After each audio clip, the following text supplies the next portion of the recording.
el momento en el que la literatura, las letras y las artes, los papeles y las tintas llegan aquí a este programa de la mano de Marinarias, la lectora amigable, que nos trae hoy un libro. Bienvenida. Un libro Traje un libro, que una adentro novela. trae una novela. ¿Dónde está la novela? ¿En el libro? La novela está en todas partes. O en la mente de la persona que lo lee. ¿Está en todas partes? La novela es un género que puede cambiar de soporte, además. Está la telenovela, la novela escrita, verdad. la radionovela. Ah, ¿Lo habían pensado? La novela que No. hiciste con esa persona. También.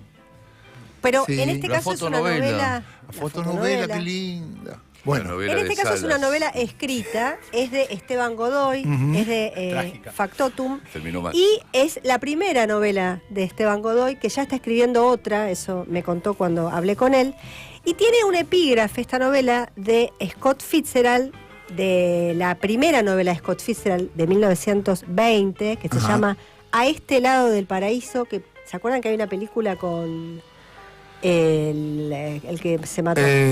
claro, con James Dean. Con James Dean. Al este del paraíso. Exacto, bueno, exacto. Tiene que ver con esta novela de Scott ¿Con Fitzgerald. Natalie Wood? ¿Es? Y la, ¿Puede ser? creo que sí. La frase es: no lamentarás irte, por supuesto. Para la gente como nosotros, nuestro lugar es donde no estamos.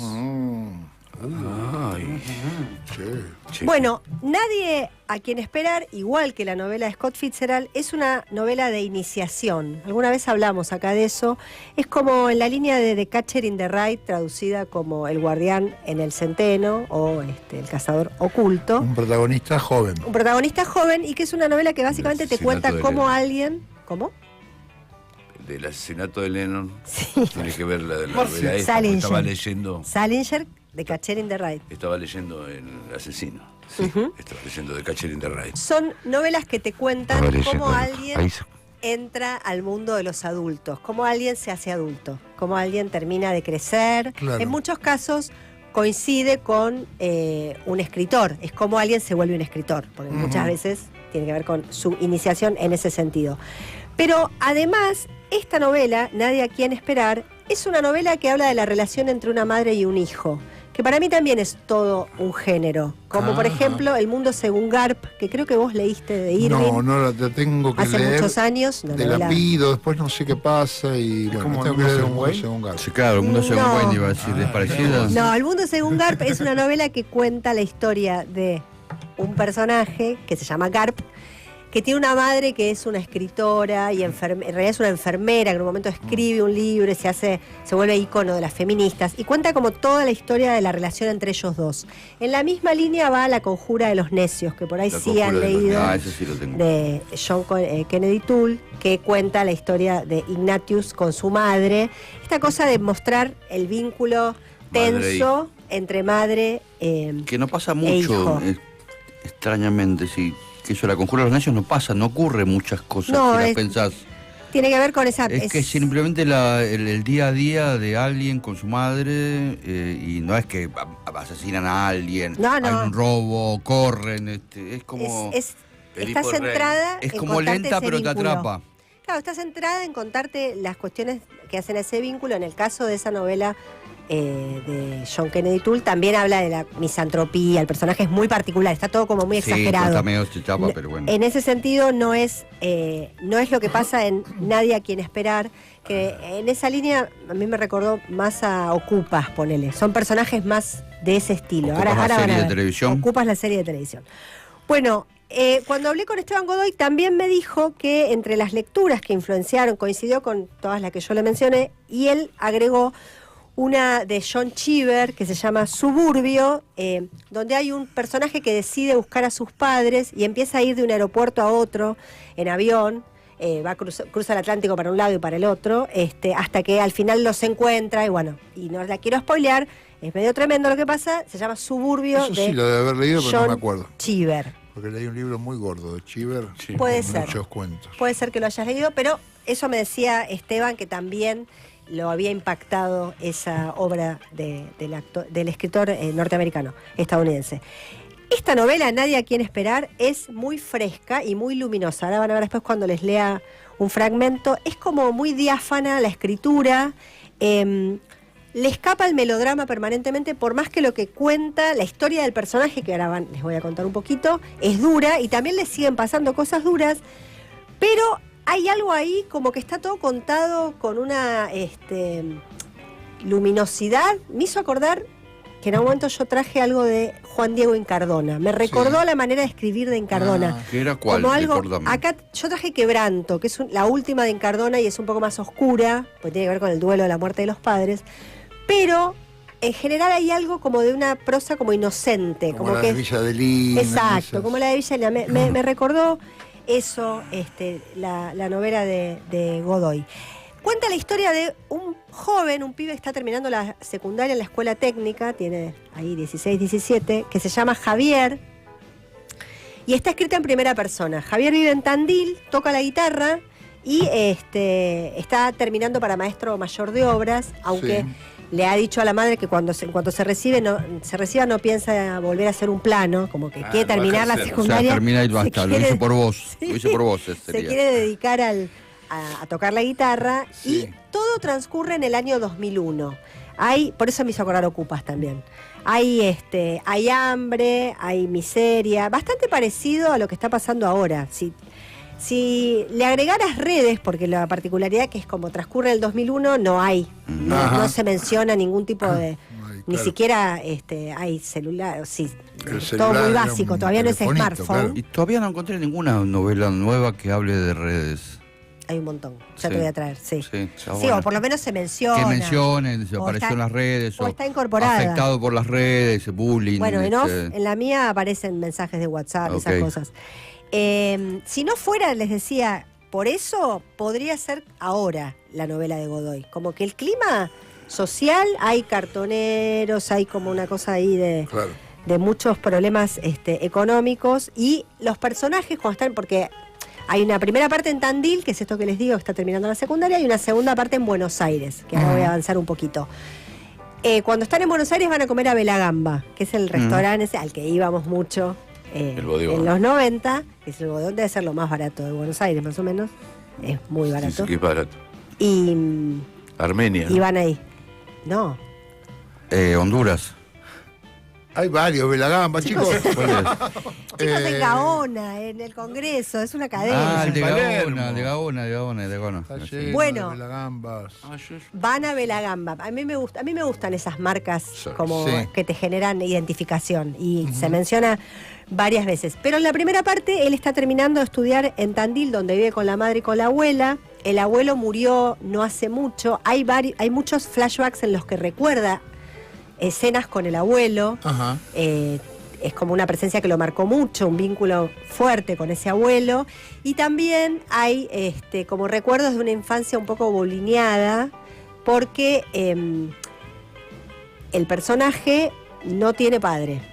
Y de hecho, cuando en el momento cero del relato, cuando empieza, está viniendo a Buenos Aires con la madre al Hospital Durán, a hacerse un ADN con un señor que era el vecino y era el padre de unos compañeros y amigos del barrio.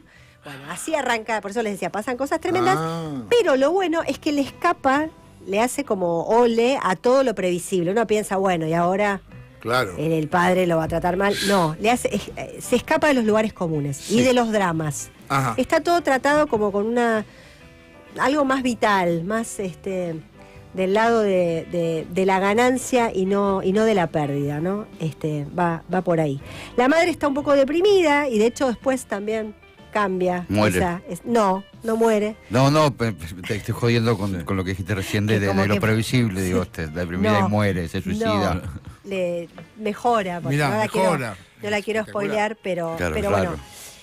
Casi que el tema central, uno de los temas centrales es esto de el reconocimiento del padre, Sí. el reconocimiento efectivo y el vínculo con ese padre, que bueno, comienza a los 17 años de este personaje.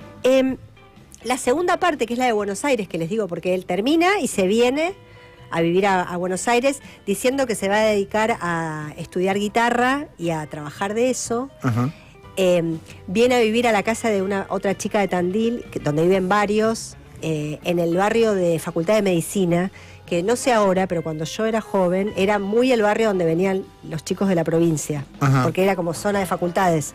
Claro. Entonces, mucha gente de provincias vivía en esa zona, entonces está descrito ese barrio y toda la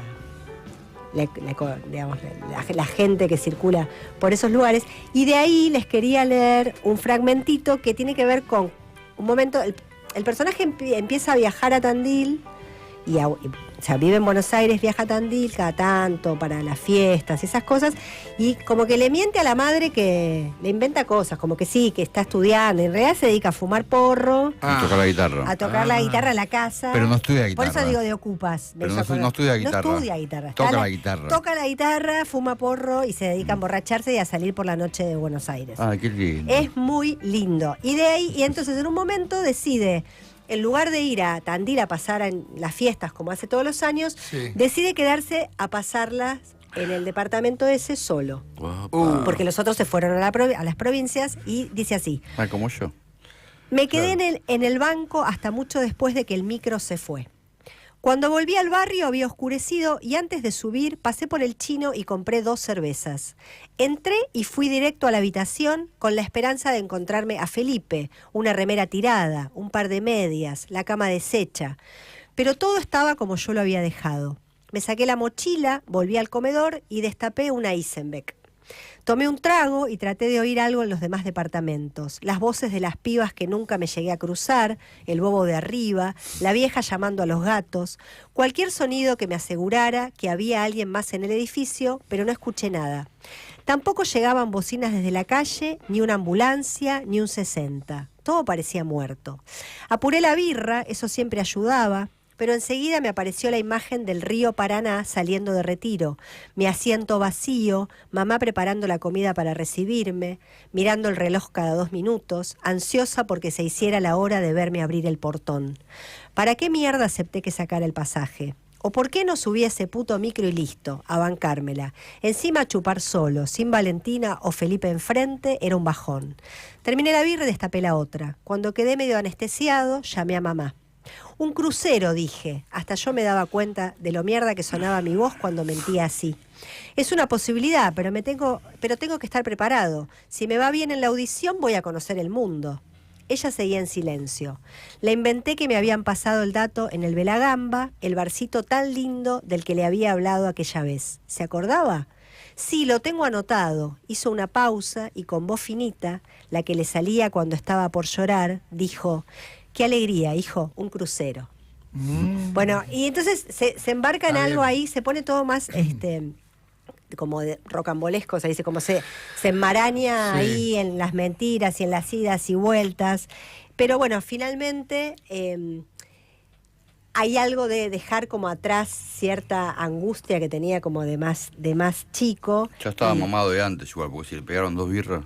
Sí, no sé, pero 12. Aparte me encantó lo de la Eisenbeck. Después se muda a San Telmo y hay toda otra parte que está en San Telmo. Mari, ¿esto era del 2000 al 2001, el diciembre ese de las fiestas, o del 2001 al 2002? No, es un poquito después. 2001 es cuando él se está recibiendo. Esto es 2002, ponele 3. Porque diciembre del 2001, si era diciembre del 2001... No, ahí él está en Tandil, no está toda la cuestión del estallido del 19 y 20 de diciembre. En el medio empieza a trabajar en una librería y lo que está tratando de hacer Javier, este personaje, es como encontrando su identidad, tratando de diferenciarse. Por eso es que es una novela de iniciación. Claro. Porque finalmente, y bueno, esto no es spoilearla, descubre que quiere escribir. ¿No? Pero es medio un sobreviviente también. Es un sobreviviente, sí, claro. Pero no hay tragedia, ¿no? Es como... No, pero es sobreviviente. Poder terminado en un pozo, sí, ¿no? Claro. No termina en un pozo. No. Digo, de eso lo que decías hace un rato, de que no todo termina mal. Exacto. Bueno, finalmente crece, no solamente él, sino todos. La madre también, yo les decía antes. Tiene como, te deja una sensación linda. Es una novela que la terminás y te deja como el corazón abrigado. Pero me quedaba la duda de por qué se llama Nadie a quien esperar, que era un título que Marcelo decía esperando a Godoy, por el apellido del autor. Y se lo pregunté a Esteban Godoy, que me dijo esto. A ver. Nadie a quien esperar, que es el título de mi novela, surge de una canción de Fito que se llama 139 Lexa Teens. Yo soy muy fanático de Fito Páez y la novela está muy atravesada por su música. Entonces, al momento de buscar título, se me ocurrió empezar a hurgar en las letras y di con esta frase que, además de que ya de entrada me llamó la atención y me parecía bella per se, la fui desmenuzando y me di cuenta de que le calzaba al dedillo a lo que le pasaba a mi personaje. Un personaje que en determinado momento decide que ya no va a esperar el reconocimiento ni como hijo, ni como novio, ni como hermano, ni como músico. Por el contrario, lo que va a hacer es empezar a escribir su propia historia, ¿no? Con los restos de su vida, sí, pero sin esperar ya validaciones de nadie. Comenzar a ser el mismo de una vez. Bueno, ahí explicaba lo del título, que es un verso de una canción de Fito Páez que yo no conocía. De Naturaleza Sangre. Naturaleza Sangre. Mirá, Yo no Marcelo, lo que quiero es conocer el tampoco, fitólogo. Nadie, Déjenme así. nadie a Es quien... buenísimo el tema. ¿Puedo Es terminar? hermoso. ¿Es buenísimo el tema? Sí. Bueno, Nadie Léelo después. Nadie a quien esperar, de Esteban Godoy, Factotum Ediciones. Está en la FED también, así que vayan a la FED, está en la FED. a buscar Nadie a quien esperar y a buscar Off en el stand L20 de Paisanita. Ahí buscan Off. Decíanos Muy de la bien. FED, perdón, porque ¿dónde es la FED? A la FED es en Corrientes y Dorrego. Hoy, mañana y pasado, de 14 a 21. Hay un montón de Hay libros. como 200 editoriales, no sé. Sí, más. Más también. Sí, está, y aparte está explotada de gente, pero aparte Sí. hay un montón de ofertas, no se la pierdan. gracias Marina Arias, la lectora amigable. Nosotros Dale. ya venimos.